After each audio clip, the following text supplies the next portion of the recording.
Give it to God and go to sleep. Session number 15. I'm Dr. Page.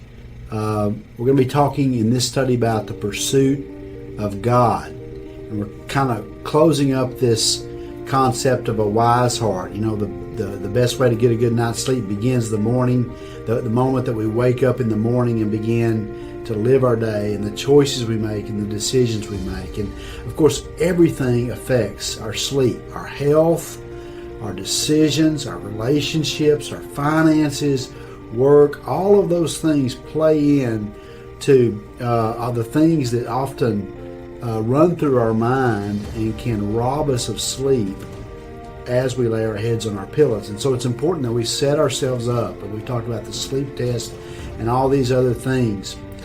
But I want to just remind you of one big concept, because we can't cover each one of these topics. And that's the pursuit of God.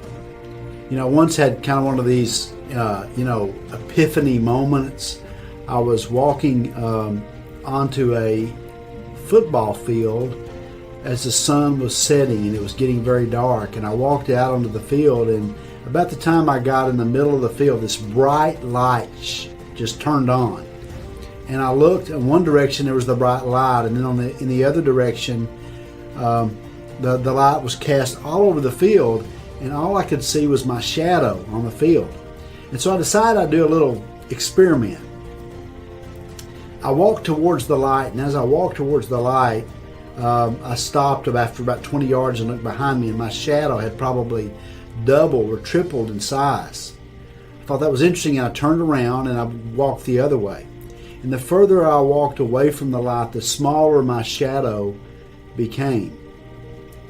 I kept doing this for a while, and as I began to think about that, really it's interesting, I began to think about our spiritual lives. So often our shadow is those things that we want, our desires, our longings, whatever they may be. And the light, of course, is God.